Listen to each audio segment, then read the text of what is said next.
Hoje a gente vai começar a debater o tópico derivada e começar a entender como que ela é definida, o que ela significa, né?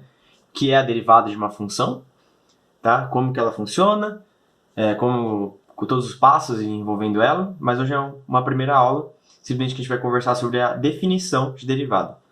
Ou seja, o que é a derivada, né? No final das contas, a definição é responder a pergunta, o que é a derivada? Então vamos começar. Primeiro, normalmente as pessoas começam falando sobre derivada, já mostrando, já induzindo o conceito dela. Eu quero falar o que ela é. Derivada, ela vem do seguinte problema. Ela quer responder para mim o que são retas tangentes à curva. Então, o que isso quer dizer? O que é uma reta tangente? Uma reta tangente, por exemplo, de um círculo, se a gente pensar aqui num círculo, né? Isso é num círculo. Reta tangente é aquela que só toca um ponto do círculo, certo? Isso aqui é a reta tangente ao círculo. E reta secante, né, quando a gente está falando de uma figura geométrica, ela é basicamente uma reta que passa por dois pontos da figura, pelo menos, né? Que junta dois pontos da figura. Então a ideia da derivada é a gente descobrir retas tangentes à nossa curva, a nossa função f de x. Então vamos lá. Mas o que é uma reta tangente, né? Porque no círculo é fácil, né? É uma reta que toca um único ponto. Mas talvez você vendo aqui as funções e fale assim, nossa, como que eu posso traçar aqui uma reta que seja tangente a qualquer um desses pontos, mas que só toque um ponto, né? Dessa curva. É difícil. Mas a ideia da reta tangente da derivada não é idêntica do círculo, né? Não é exatamente tocar a função em um único ponto. É tocar um único ponto naquela localidade, ou seja, ela ser tangente de forma local. Eu vou explicar como. Então, vamos pegar aqui uma função f de x, isso aqui é a nossa f de x, e vamos induzir a nossa reta tangente. Vamos tentar achar as retas tangentes. Então, a gente vai tentar achar uma reta tangente de um ponto x0 aqui qualquer, tá? A gente vai pegar aqui esse ponto x0. E a gente vai tentar traçar uma reta tangente baseado nele, né? A gente vai tentar traçar a reta tangente a esse ponto na função. Como que a gente vai fazer? Primeiro a gente tem que pensar um negócio. Para a gente definir uma reta, o que a gente precisa, né? A gente precisa de dois pontos no mínimo, correto? Para você definir uma reta, se você tiver dois pontos por qual ela passa, a gente consegue definir uma reta, correto? É o básico sobre retas, sobre funções afim. Então vamos pegar aqui um ponto qualquer, longe o suficiente aqui do nosso x0, um ponto aqui qualquer. Eu vou chamar ele de xf, que seja tipo um x final, tá? E vamos escolher ele aqui num domínio qualquer. Agora, a gente tem que traçar os correspondentes na imagem, né? A gente tem o x0 no domínio, xf no domínio, e vamos traçar os pontos na imagem. Aqui vai ser f de x0, certo? Simplesmente estou aplicando a f em x0. E aqui vai ser nossa f de xf. Ok. Então, o que a gente precisa para definir uma reta, né? A equação da reta, para quem não lembra, então aqui vamos colocar a equação da reta. Nossa reta vai ser uma r de x aqui. Ela é m de x mais b, certo? Essa aqui é a nossa equação da reta. Para quem não lembra, isso aqui é basicamente o nosso coeficiente angular, nosso coeficiente linear. Então, como que a gente acha, né, esses coeficientes aqui? O nosso m, para quem não lembra, a gente vai achar por o quê? Pelo ΔY sobre ΔX. Nesse caso aqui, né, vai ser nosso f de xf, que é nosso y final, certo? Nosso y aqui final, menos f de x0 dividido por xf menos x0. Tá? Então, beleza. Tranquilo, a gente escreveu o nosso m. O nosso b, a partir do momento que a gente tem o m, ele é simples, né? O nosso b a gente pode colocar ele aqui, por exemplo, se a gente quiser achar o b no ponto f de x0, a gente pode simplesmente substituir, né? Então, o nosso b ele vai dar f de x0 menos m x0, certo? Isso é igual a b. Ok. O nosso b ele é simplesmente função do nosso m, né?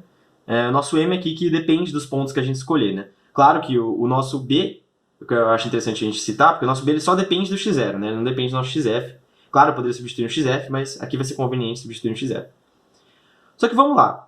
Aqui a gente vai focar muito mais no nosso coeficiente angular, porque ele tem uma ideia de inclinação. Então vamos tentar buscar qual vai ser o nosso coeficiente angular e como que ele vai variar de acordo com o que a gente fizer o seguinte processo. Vamos começar, ao invés de pegar o xf, vamos pegar pontos cada vez mais próximos, tá? Então, primeiro vamos traçar essa reta aqui que a gente escolheu, né? Então, vamos traçar essa primeira reta aqui, com esses dois pontos. Lembrando que o nosso objetivo é achar a reta tangente ao x0. certo? Vou traçar esses 2 pontos aqui, essa reta. Beleza? Então essa é a nossa primeira reta. Agora vamos pegar um ponto um pouquinho mais próximo. Vou pegar esse ponto aqui. Um XF', tá? Que ele é um pouquinho mais perto. A gente vai pegar XF' aqui e vamos traçar de novo a reta, que passa por esses 2 pontos.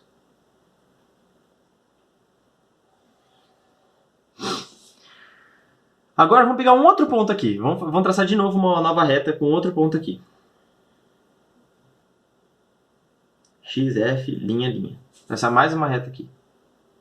Talvez esteja ficando difícil de enxergar. Traçar mais uma reta aqui. Vocês percebem que conforme eu vou me aproximando, eu aproximo o meu XF do meu X0, cada vez mais eles vão ficando próximos, e cada vez eles vão convergindo para uma mesma reta. Pode ver que se eu pegar aqui um bem próximo, que aqui está difícil de enxergar, mas se eu pegar um ponto aqui bem próximo, vai dar uma reta quase igual. Se eu pegar um pouquinho mais perto, vai dar uma reta quase igual a essa aqui. Essa nossa que a gente forma com X0 e com XF'. Então o que a gente percebe? A gente percebe que se a gente aproximar os pontos um do outro, muito próximos, a gente ainda consegue traçar uma reta. Por mais próximo que eles estejam, a gente ainda consegue definir uma reta com esses pontos infinitamente próximos. Então como que a gente vai definir essa reta tangente? A gente vai definir o seguinte. Nossa reta tangente, nosso M tangente aqui, nosso M tangente de x0, vai ser definido assim. O limite quando x, f tende a x0 de f de xf menos f de x0 dividido por xf menos x0. O nosso b aqui, né, ele só vai depender da f de x0 do m, então a gente nem vai escrever o b. Vamos só focar no m, que é a parte mais interessante. Então vamos lá. Então como que a gente vai achar a nossa reta tangente? A gente vai simplesmente pegar 2 pontos, porque para a gente definir uma reta entre os 2 pontos, a gente vai aproximar um do outro, daqueles que super ultra próximos, e a gente consiga definir uma reta como se fosse assim, com um ponto e um imediatamente próximo dele. Então assim a gente vai conseguir achar o nosso coeficiente angular da reta tangente. E como que a gente vai dar um nome disso aqui? Esse m tangente de x0, vocês podem ver que esse m angular, obviamente, ele vai depender do ponto que eu escolher, certo? Se eu escolher o ponto x0, esse m vai ser 1. Essa reta tangente vai ser 1. Se eu escolher outro ponto aqui qualquer, um outro x1 aqui, ó, esse ponto x1 aqui qualquer, o m vai ter outro valor. Então esse limite aqui que a gente está resolvendo, ele depende de x0, certo? Dependendo do valor que eu escolhi de x0, ele vai retornar um valor diferente.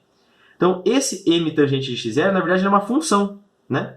Que eu deixei já explícito, que esse valor do coeficiente angular da reta tangente ele depende do ponto da f que eu escolher. E você pode perceber que esse m tangente de x0 ele vem de uma operação que eu realizo sobre a f. Então, como que a gente vai dar um nome? Em vez de a gente chamar essa função nova que a gente gerou a partir desse limite de m tangente de x0, né? M tangente, né? Que é o coeficiente angular da reta tangente ao ponto, a gente vai dar um nome para ela.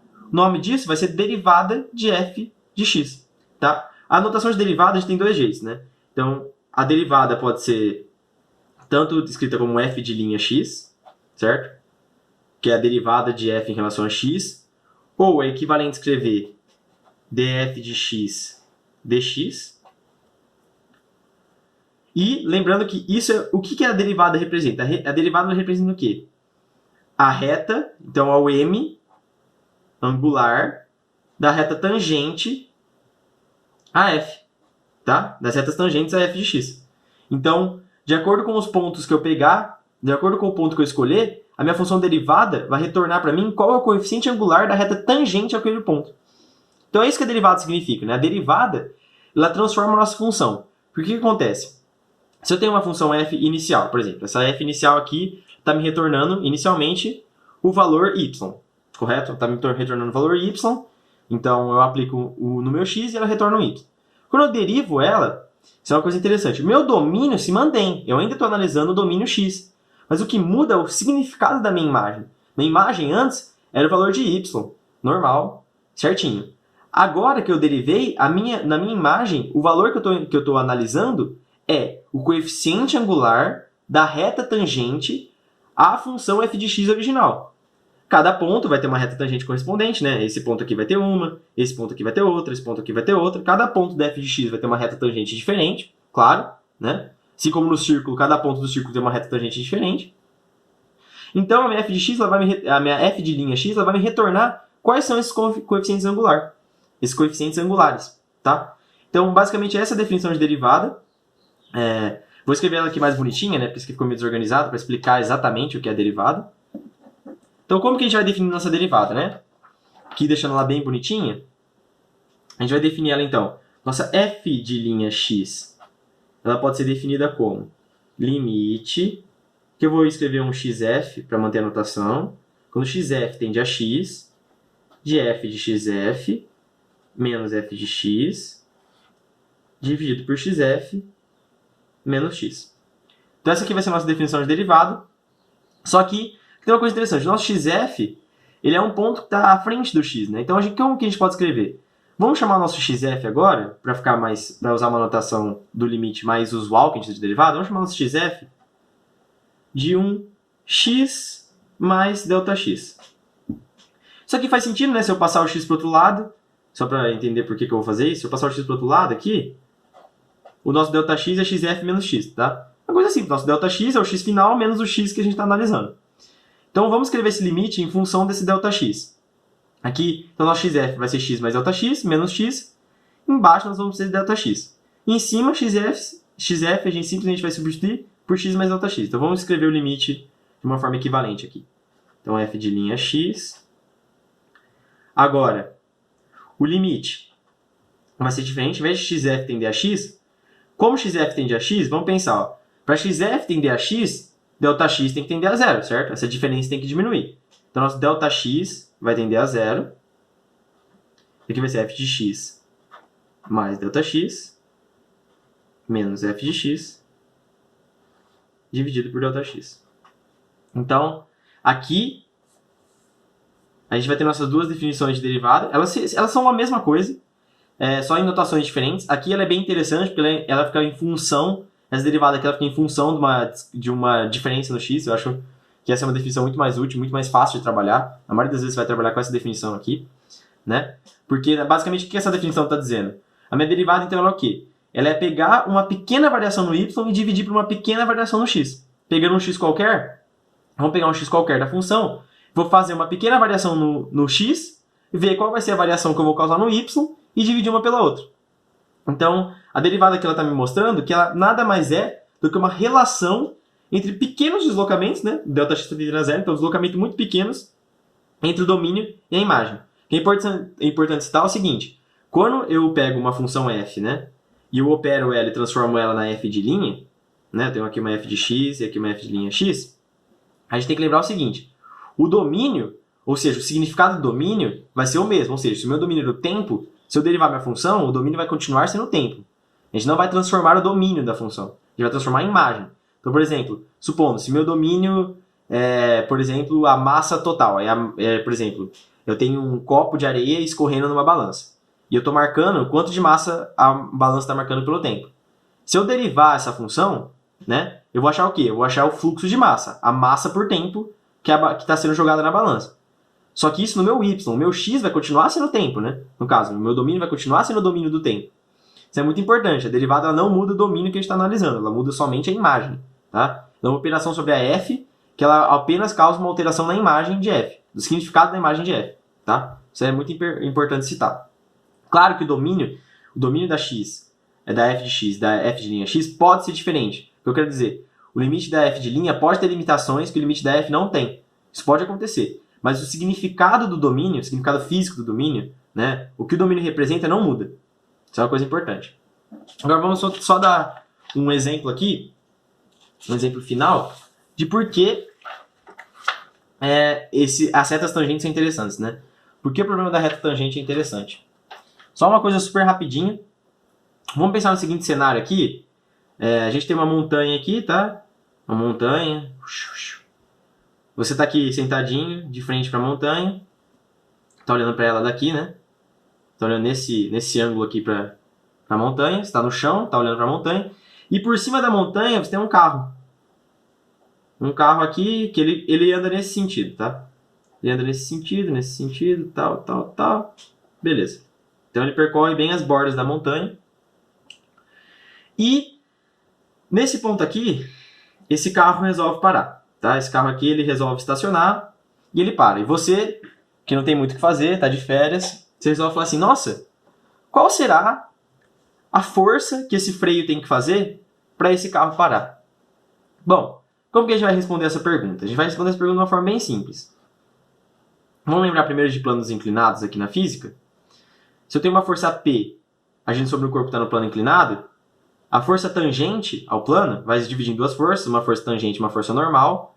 A força tangente aqui, que eu vou chamar de FP, a FP aqui ela vai ser a peso vezes o seno do ângulo. O seno do ângulo da inclinação que o corpo está submetido. Tá? Então vamos lá. Para eu saber então qual vai ser a força que meu freio vai ter que fazer, porque você concorda? Para o carro estar parado, o freio vai ter que estar fazendo aqui uma F, uma F de freio, vai ter que ser igual a F de P aqui, certo? Para o carro ficar parado, mas tem que ser iguais. Então como que eu posso saber a força do meu freio? Bom, o peso, a força peso eu sei, né? A força peso vai ser a massa do carro vezes a constante da gravidade. Beleza. Só que eu preciso saber o meu ângulo. Como que eu vou saber o meu ângulo? Talvez vocês lembrem algo sobre sobre inclinação, que esse ângulo aqui, ó, como que a gente pode achar ele, né? A gente pode fazer, enfim, a gente pode achar a tangente de O aqui, né? A tangente de O vai ser justamente a altura dividida pelo comprimento da base. Essa altura e esse comprimento da base pode ser pensado como ΔY sobre ΔX. E, pensando que essa rampa é uma retinha, é uma mini reta, você pode pensar que justamente esse ΔY sobre ΔX é o nosso M. Então, a tangente do nosso ângulo aqui vai ser igual ao coeficiente angular da reta. Ou seja, se eu achar a reta tangente a esse ponto, o coeficiente angular da reta tangente, eu posso simplesmente aplicar um arco tangente e achar meu ângulo, certo? Porque a partir a partir do coeficiente angular da reta tangente, eu consigo achar o valor da inclinação e consigo achar a minha força do freio. Então, o que a gente vai fazer aqui, né? Para a gente fazer isso, primeiro a gente tem que definir uma função, né? Então, primeiro a gente tem que fazer a modelagem matemática do problema. Então, vamos lá. Vamos colocar aqui um eixo. Nosso eixo Y. Aqui a gente vai colocar um eixo X. Beleza. Um eixo Y e um eixo X. Sem nenhum problema. Agora, a gente vai supor, né, que a gente conheça a função, essa função f de x, que descreve qual é a altura em cada ponto do caminho. Qual é a altura aqui? Ah, aqui é 10 metros. Qual é a altura aqui? Aqui é 5 metros. Então, nós vamos supor que nossa f de x seja uma função, né, que nosso domínio é o ponto em que o carro está no percurso, né, se ele está em cada ponto aqui em relação a x, e o nosso AF ela descreve a altura em cada ponto, tá? Para falar o que é nossa f de x. Então, o que a gente vai querer saber? A gente tem aqui um ponto onde o nosso carro está parado, a gente vai chamar isso aqui de x parado, xp, vai chamar de x parado. Então, o que a gente precisa saber? A gente precisa saber o coeficiente angular desse x parado. Como que a gente pode saber esse coeficiente angular? Simples, né? A gente precisa achar a reta tangente, para achar a inclinação da reta tangente, para saber a inclinação que o carro está. Então, a gente precisa da f de linha de x de p. É só isso que a gente precisa. Com essa f de linha, como a gente quer o ângulo O, né? A gente quer o ângulo O. Qual é o ângulo O? A gente vai lembrar que tangente de O vai ser igual a M, como a gente sabe das retas, né? Num plano inclinado, o plano inclinado ele é uma reta, né? Certo? Ele é uma reta com uma certa inclinação. A gente sabe que a tangente desse ângulo vai ser igual ao coeficiente angular da reta. A gente estuda isso em funções afim. Então, como o nosso f de p é o M, nosso f de x de p é o M, então a gente vai aplicar aqui tangente de O, então, vai ser igual a f de linha x de p. Aplicando o arco tangente dos dois lados, nosso O vai ser arc tangente de f de linha de x de p. Agora que a gente tem o O, a gente pode simplesmente substituir ele nessa expressão inicial e achar o valor que a força que o freio do nosso carro está tendo que fazer para ele não descer o morro. Tá? Então, isso aqui é uma aplicação bem bobinha de para que servem as retas tangentes. Então, pensando nesse caso onde a nossa curva representa alturas de um trajeto, né? E nossa curva de fato representa o desenho do trajeto, a derivada é a inclinação ponto a ponto da curva. Então, pensando que você está andando, né? Supondo que você fosse andando, a derivada vai te dizer o quão difícil é passar por cada trecho, certo? Porque aqui, a reta tangente aqui, né? Ela vai ser bem assim. Ela vai ser bem inclinada para baixo. Então aqui vai ser um negócio que você vai ficar super... Você vai ter que segurar muito para você não cair aqui. E aqui a reta tangente é mais para cima. Então você vai ter que fazer mais força para subir. Então a reta tangente, né? A reta tangente ela diz muito sobre a inclinação de um percurso, né? Nesse caso, pensando na interpretação mais geométrica da derivada. Então, a derivada tem muito isso, tem muito a ver com isso, de inclinação, de o quanto o corpo está inclinado para cima, está inclinado para baixo, o quanto aquele trajeto é difícil de percorrer. Então acho que aqui ficou bem claro para que serve você achar retas tangentes, tá? Nesse caso, nesse tipo de interpretação, para que serve a reta tangente nesse caso, mas e para explicar, né, de como a gente usa diretamente a definição de derivada, né? Como a gente pode usar diretamente a derivada só pela interpretação geométrica dela. Então é basicamente isso. Nos próximos vídeos a gente vai falar sobre a interpretação mais geral de derivada, alguns exemplos de como se usa a derivada, entender o significado dela bem bonitinho. E é isso. Obrigado por assistir. Até mais.